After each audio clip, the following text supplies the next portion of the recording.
Donc on reprend maintenant, Bezrat Hashem, on est dans le Sha'ar Shelishi, la troisième porte et le cinquième chapitre, et on va voir la deuxième. Mais je reprends. Le Sefer Yetzira, vous comprenez qu'il va mélanger tout, parce qu'on apprend plusieurs choses sur les Sirot. Alors, Shtaim. D'abord, on lit la Mishnah du Sefer Yetzira, qui évidemment qui est censée être connue, mais c'est laquelle on revoit. Alors, Shtaim. Ruach miruach. La deuxième. Ruach miruach, c'est un souffle qui provient d'un souffle, ou un esprit qui provient d'un esprit. Chakak vechatsav ba. Esrim ou shtaim otiot. Alors, dans le Sefer Yetzira, il y a plusieurs degrés d'impression. Il y a la chakika, il y a la chatsiva, il y a la reshima et il y a la asiya. En gros, c'est si vous prenez une matière brute, le degré d'impression que vous allez mettre dans cette matière. D'accord? Alors, c'est assez complexe, mais on va dire que au départ, vous commencez par tracer ou inscrire. Après, vous allez graver. Après, vous allez tailler. Et après, vous allez faire. Imaginez, vous avez une pierre. Sur cette pierre, maintenant, vous voulez commencer à écrire. Donc, au départ, vous prenez même pas un crayon, vous prenez une pointe un peu tranchante, et je vais juste tracer dessus. Ça s'appelle le degré de la reshima. Après, maintenant, je vais commencer à graver, c'est-à-dire que je vais faire rentrer mon stylet dans la pierre. Ça s'appelle le degré de graver. Après, vous allez commencer, on avait longtemps hésité quand on avait fait ça. Hein. Après, on avait la khatsiva, c'est-à-dire que maintenant, je vais commencer à tailler, c'est-à-dire que je fais rentrer mon stylet un peu plus profondément dans la pierre. Et à la fin, je vais même,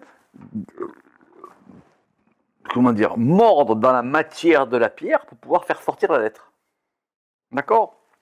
Alors, ça, ce sont les différents degrés d'impression ou de gravure ou dans la profondeur. Dans la profondeur.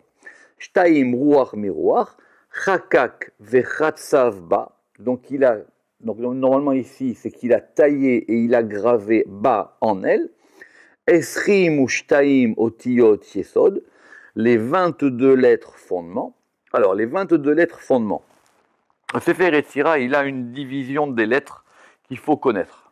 Alors, c'est 3, 7, 12. Les trois premières, il y a 3 lettres qui s'appellent les Shalosh Imot. Les Shalosh Imot sont les lettres mères, qui sont le Aleph, le Mem et le Shin. D'accord?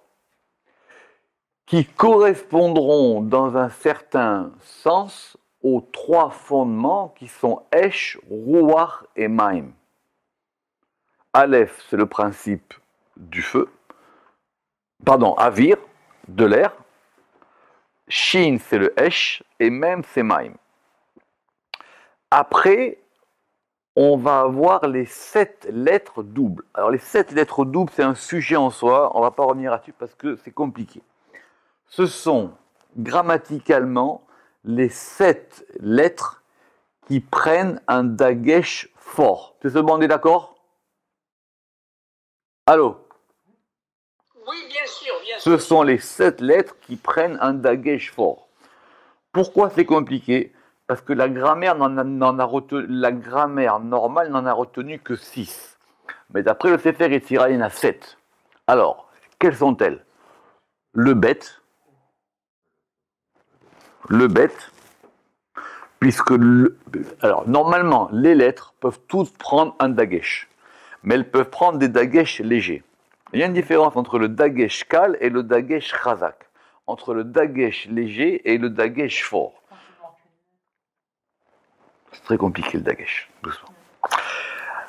Ces 7 lettres-là, elles prennent un dagesh. Ce dagesh-là, comme en hébreu moderne, ça veut dire qu'elles vont avoir une accentuation. Quand on dit en hébreu les adgish, ça veut dire j'accentue, je mets le point sur.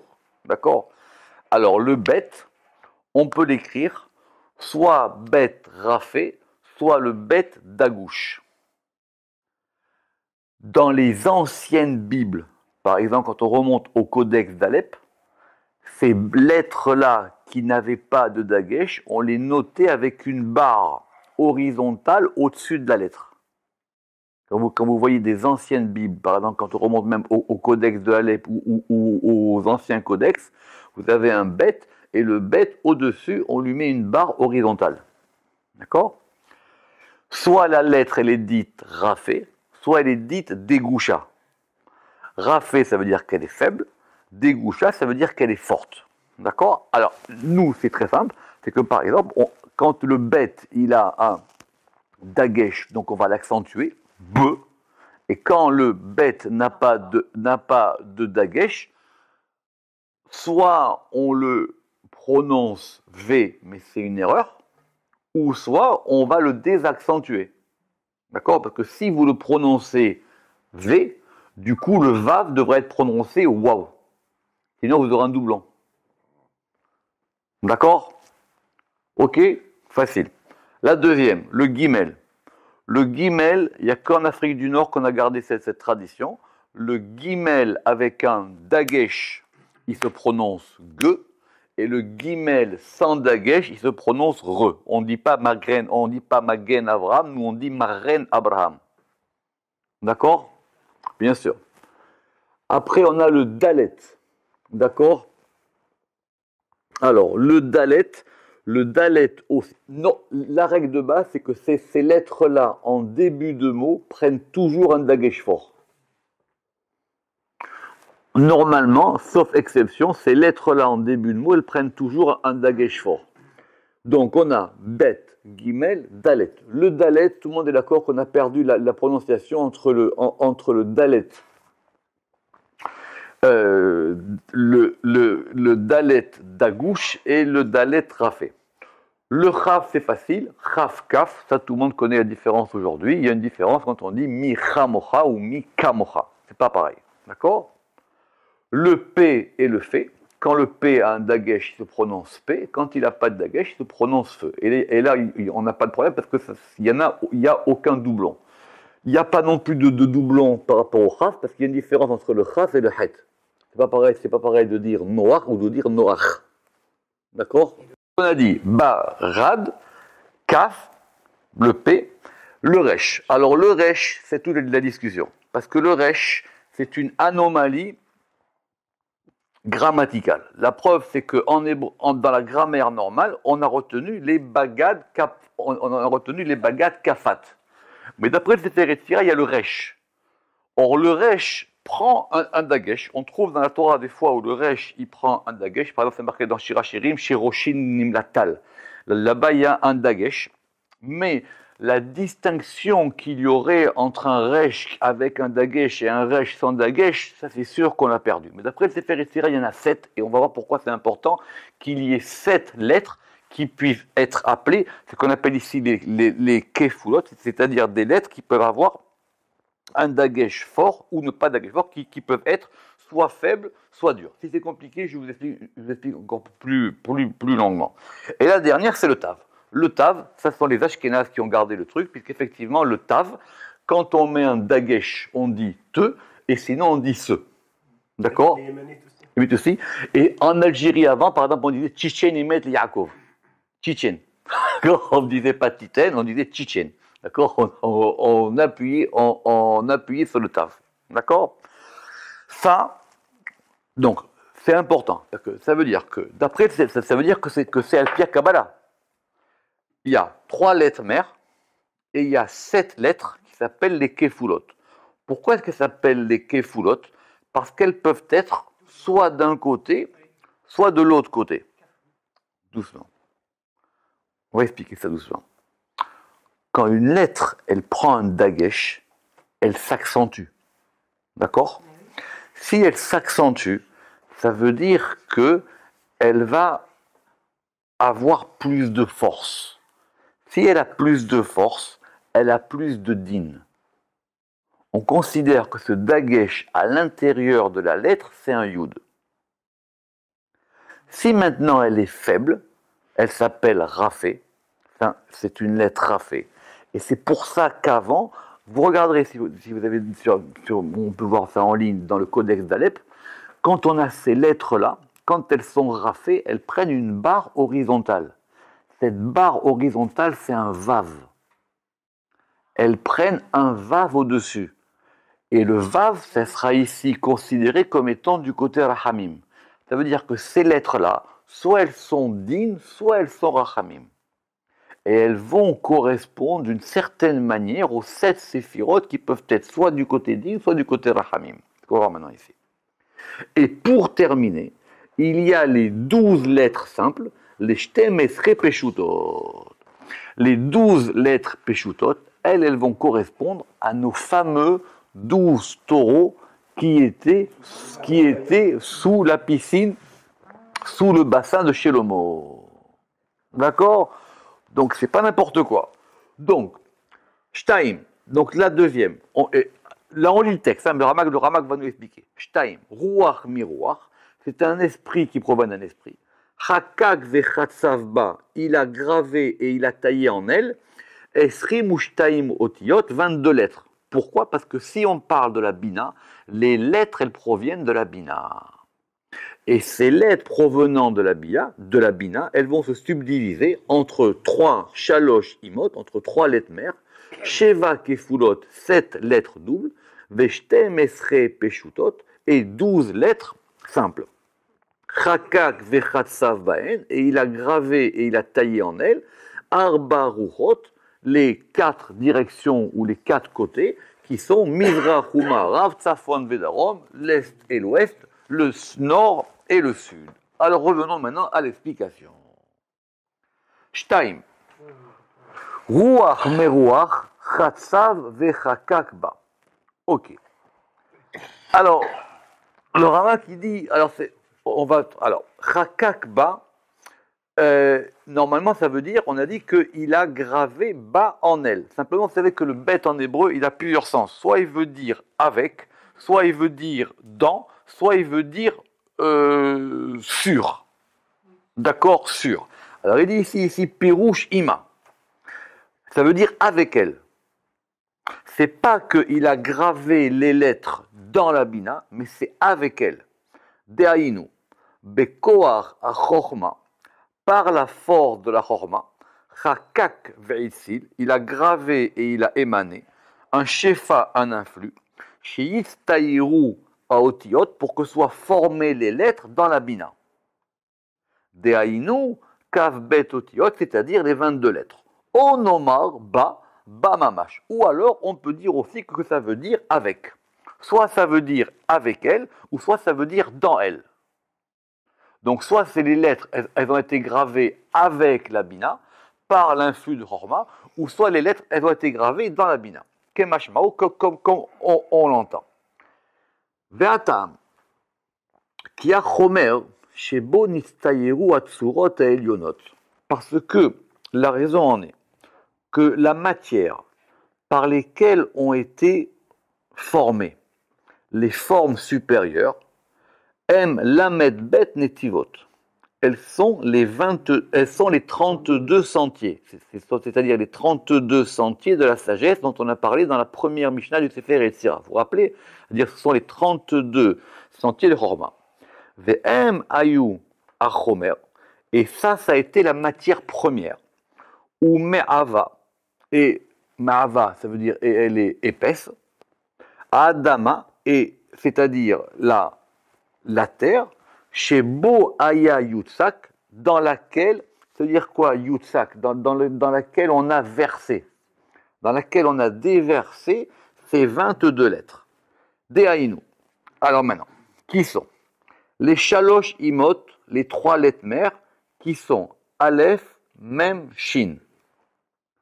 Aleph, Mem, Shin, qui correspond à Keter, Chochma, Bina.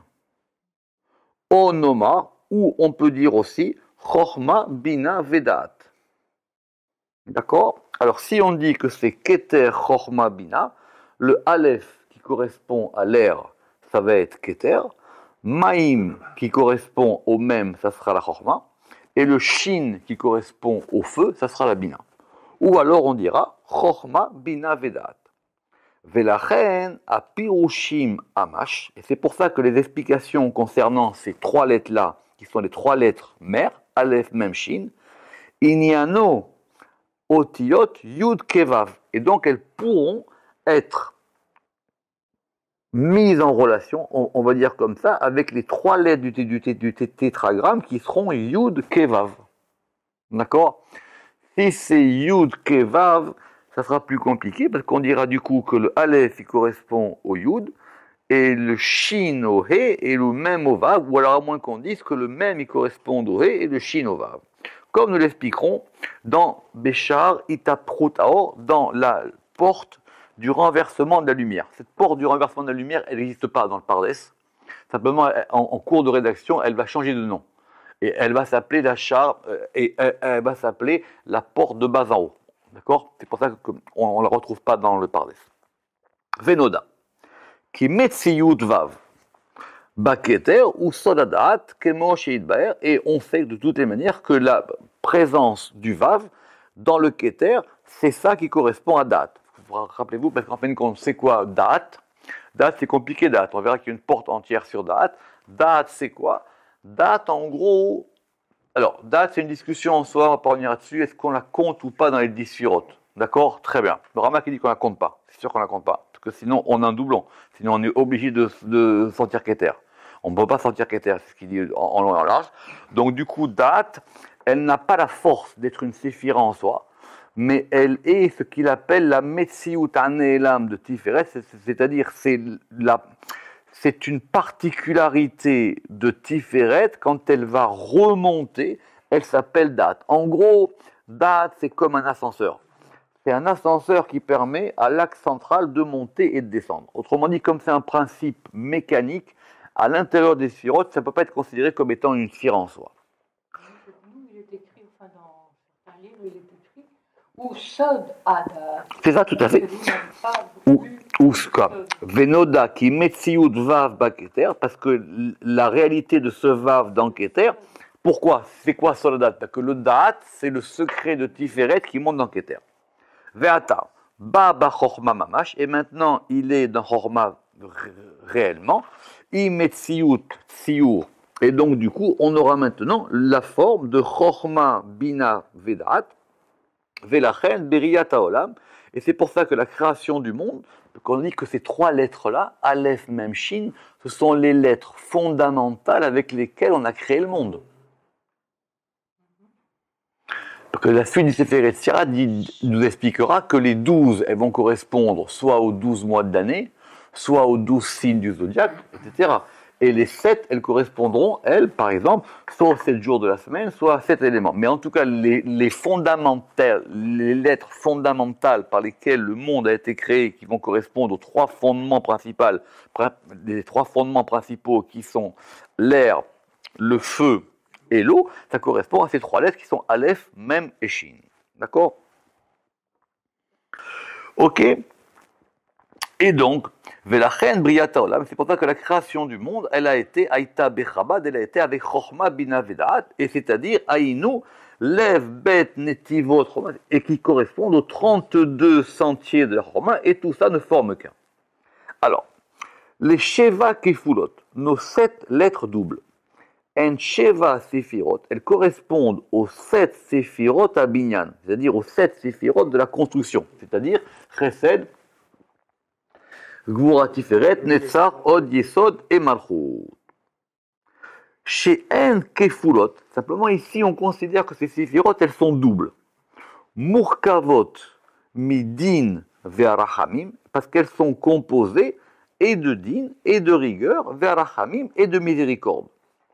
Remez Aléen, parce que l'allusion à elle, ce sont ces 7 lettres. Alors ces 7 lettres-là, je répète, c'est Bet, Gimel, Dalet, Kouf, Pe, Reshtav. Maintenant, il y a une discussion pour savoir quel est le moyen mnémotechnique par lequel on va les nommer. D'accord? Parce que quand on fait un mot mnémotechnique, c'est pas n'importe lequel. Alors j'ai vu que le mieux, c'est de dire que ça s'appelait le Beged Kaporet. C'est-à-dire, oui, Beged Kaporet. Oui, alors en général, on dit Bagat Kafrat, mais ça n'a pas de sens. Alors, quitte à faire un mot, on dit que c'est Beged Kaporet, c'est-à-dire c'est le vêtement par lequel on va avoir l'expiation.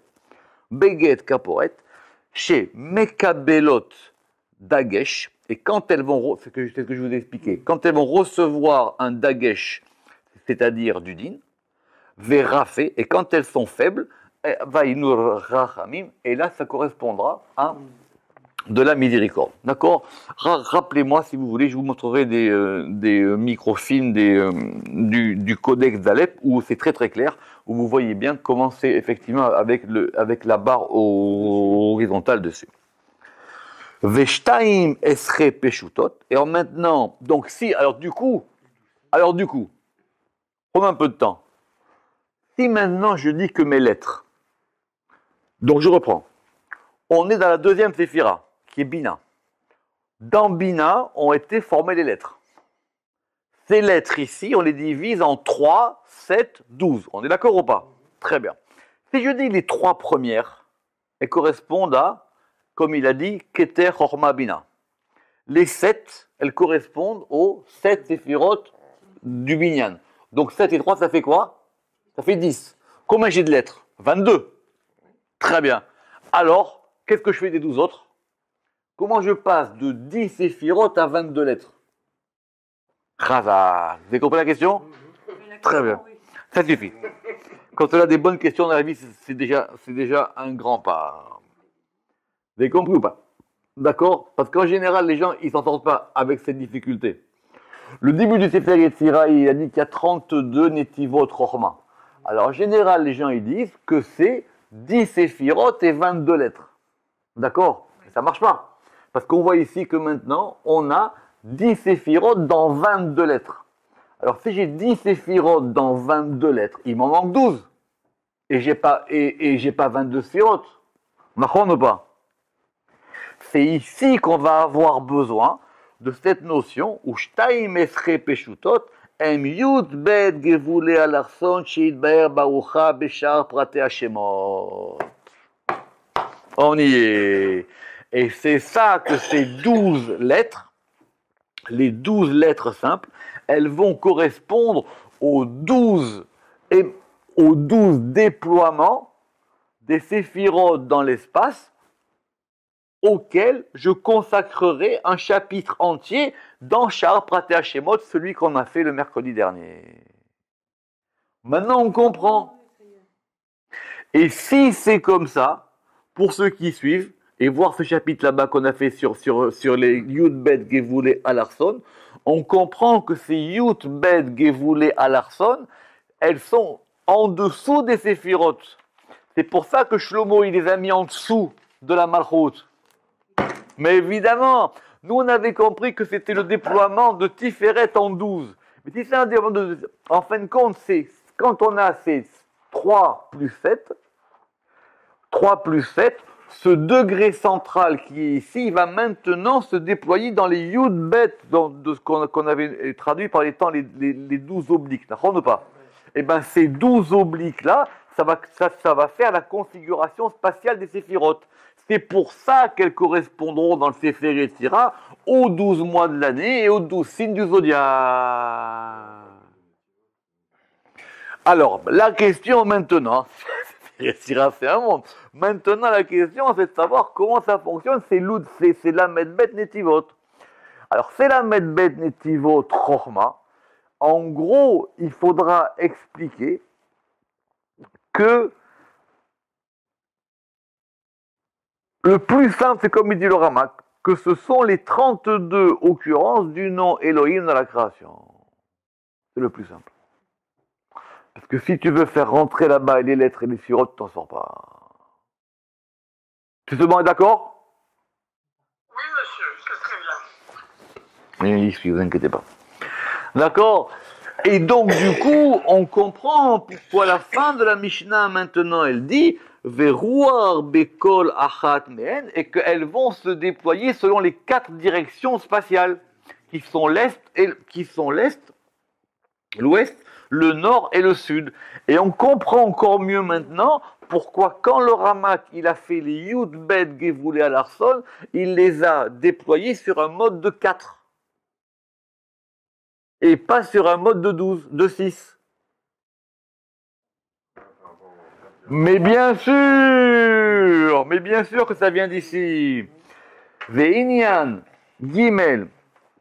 D'accord? Et le principe de ces 3 et de ces 7 et de ces 12, Ve'inyan, Bet, Ve'va, Ve'zain, Ve'yud, Bet, Yidber, Yoter, Od, Beshar HaMetziut. On expliquera ça plus tard dans Shar HaMetziut. Ve'ruach, l'école achat. Et il y a donc maintenant un vent ou un esprit pour chacune d'elles. Pirouche, Kacher, et Tsi la Otiot. Alors maintenant, quand on a émané ces lettres-là, Ne'etzal me'atzmut ha-chorma, a été émané depuis la substance de la chorma, Ruach ve'neshama l'école ahat me'en. Pour chacune des lettres, chacune de ces lettres, elle va avoir et une âme et un esprit. Dehaïnu. Alors c'est quoi l'esprit des lettres? Par contre, c'est quoi l'âme des lettres? Tout à fait. Dehaïnu anikud. Shehu neshama laotiyot. Ve'aotiyot babina. Ve'anikud ben chorma. Et donc, les lettres, elles sont de bina. Et la ponctuation, elle est de chorma. D'accord? Parce qu'en fin de compte, une lettre qui n'est pas ponctuée, elle est morte. Vous ne pouvez pas la prononcer. Pour ponctuer, il faut déjà lui mettre, il faut lui mettre un point. Donc ce point-là, il provient de chorma. Mais quand vous prononcez Aleph, déjà, vous avez mis des points. Vous avez mis AE. Sinon, vous avez un signe un film. Mais quand je dis Aleph, c'est déjà même quand je dis Aleph, je dis 3 lettres. Et je dis 3 lettres que j'ai ponctuées. Mais si maintenant je prends juste un Aleph et je veux faire A, et bien A, j'ai mis un A. Et bien ce A, c'est soit un patar, soit un kamat, donc je lui ai donné une vie à mon Aleph. Etc. pour les autres lettres. D'accord? Ou Basfirot, Rouar les Kol Achat Men, et donc, dans les Sfirot, on a donné un esprit à chacune d'entre elles, des Aïnou Atzmut Amit Pachet les Tor Akelim, c'est-à-dire c'est la substance qui va se déployer à l'intérieur des Kelim, c'est-à-dire on a dit les Kelim, les ustensiles, Shekar Aya Metziut Atziluta, parce que ainsi était la réalité de leur émanation, comme il sera expliqué dans Shar Atzmut Vekelim. Donc du coup, on comprend maintenant le principe des lettres qui vient en deux. Alors, comme on est en forme, on va faire la troisième. La troisième, on va juste la lire parce qu'évidemment, c'est compliqué. Shalosh. Alors, pour bien voir ce cours du lundi, il faut avoir le Sefer Yetzira dans la main. Si vous ne l'avez pas dans la main, c'est même pas la peine de commencer. Shalosh. Maïm miroir. Troisième. Donc, a priori, si on a dit que la première, c'était Keter Horma, la deuxième, c'est Bina. C'est quoi la troisième? On ne sait pas. Shalosh. Maïm miroir. C'est de l'eau qui provient du vent. Chakak vechatsav baen. Il a la même expression. Chakak vechatsav. Il a gravé et il a taillé en elle. Alors, tohu vavohu refesh vatit. Alors, ceux qui sont forts en hébreu, le tohu et le vohu, ça on connaît. En tout cas, c'est marqué dans la Torah. Le tohu et le bohu. Refesh, chazak et tit.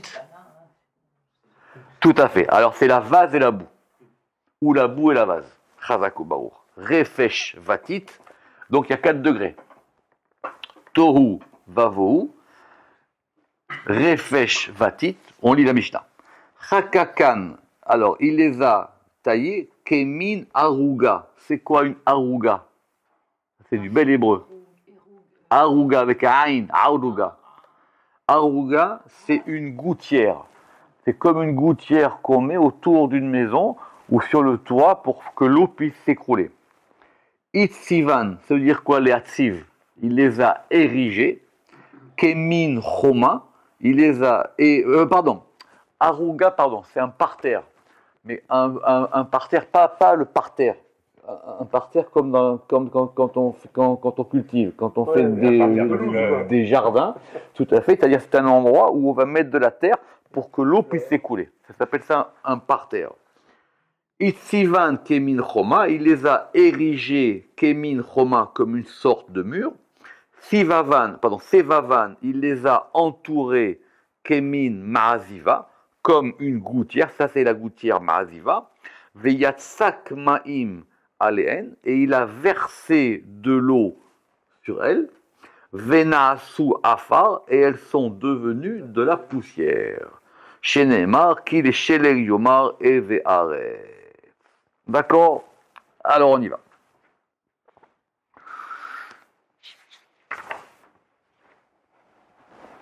Vous avez le temps? Alors on y va. Shalosh. Maïm Merouach. I Abina chez I Shelishit. Elle est la Bina qui est troisième. Ok. Comment est-ce que la Bina elle peut être troisième alors qu'on avait dit que c'était la deuxième? Alors, on avait dit Achat, Ruach Elokim, Chaim, Chay Olamim, Nachon, Kiso, Me'az, Baruch, Borach Shemo. On avait dit que c'était Chochma. Et on a dit la deuxième, Shtaim, Ruach, Miruach. Nachon ou pas? Hakak, Vechatsav, Ba, Esrim, ou Shtaim, Otiot. Alors il dit, dans la deuxième, c'était Chochma lié à Bina pour faire les lettres. Et maintenant, c'est la Bina toute seule. Sinon, ça ne marche pas. C'est pour ça qu'il a hésité sur le bas. Il a hésité sur le bas. Est-ce que le bas, il indique en elle ou est-ce qu'il indique avec elle? Parce que si c'est comme il a dit, bas avec elle, Ima, ça veut dire c'est Chochma qui va s'associer avec la Bina pour que les lettres, elles aient à la fois une forme et elles aient à la fois une âme qui soit leur point voyelle. Et du coup, maintenant, on a Shalosh, Maïm, Merouach. Et la troisième, c'est Bina. Mais on ne pouvait pas avoir à la fois les lettres en deux et à la fois la Bina en trois. Parce que c'est clair que les lettres, elles proviennent de la Bina. Vous avez compris? C'est pas facile? On continue. Iya Bina, Shia Shlishit. Ou Pirouche Maïm. Alors, pourquoi est-ce qu'on a parlé de Maïm? Beinyan Mahamar Gimel. Chez où Yikavu Amaim ou Babina. Très bien. Parce que, vous savez qu'il y a marqué 10 fois Vayomer dans la Torah, dans le Maaseh Bereshit. La troisième fois où il y a marqué Vayomer, il a dit quoi? Il est marqué Yikavu Amaim, que les eaux se rassemblent. El Makom Echad. D'accord? Ça, c'est la troisième occurrence de Vayomer. Cette troisième occurrence de Vayomer, cette troisième occurrence de Vayomer, elle correspond à l'eau et elle correspond à la Bina. Ve'atam shenikret maim. Et pourquoi est-ce qu'on va associer maintenant l'eau à la Bina? D'ailleurs, remarquez que si on dit que l'eau c'est la Bina, on comprendra que quand on a Amash, du coup, on sera obligé de dire que Keter, il est Avir. Comment on va dire Amash? On a dit que dans les Amash, c'était Avir, les trois lettres fondements, Aleph, même Shin. Donc on avait dit Aleph, c'était Rouar, c'est Keter, et Maïm, il dit que c'est Bina. Et Shin, c'est le feu. Alors que nous, on avait dit que c'était Avir, Keter, Maïm, Chochma, et Shin, Bina, et Esh, le feu. Et Esh Bina. Alors il dit ici que la Bina c'est le feu. Abou Lafia, vous savez comment il va résoudre le problème? Abou Lafia, il va résoudre le problème en disant que de toutes les manières, c'est Esh qui est le plus haut. Donc le mieux, c'est de reprendre simplement, de dire Achat, la première, Mishnah, Achat, qui désignait le 1, Ruach, celle-là, elle est liée à Keter. Shtaim, Ruach, Meruach, un esprit qui vient d'un esprit, un souffle qui vient d'un souffle. Celle-là, elle est liée à Chochma, bien que dans cette Mishnah, on mentionne les lettres, parce que les lettres, c'est Chochma qui va donner un influx à Bina, et les lettres sont évidemment dans Bina. Et la troisième Mishnah, qui dit Shalosh, Maïm miroir, qui est de l'eau qui provient du roi. Bien que ici on attribue l'eau à Bina, ça correspond bien à la Bina. C'est très compliqué. J'ai vu dans Rabbi Chaim Vital, dans Kizveh Hadashim de Rabbi Chaim Vital, qu'il a évidemment, d'après le Harizal, une autre explication par rapport à ces Mishnah, mais c'est le plus simple pour voir ça maintenant comme ça. Donc je répète, Keter Chochma Bina, dans l'ordre, Achat Shtaim Shalosh. On reprendra ça la semaine prochaine. Baruch Adonai Le'olam. Amen ve Amen.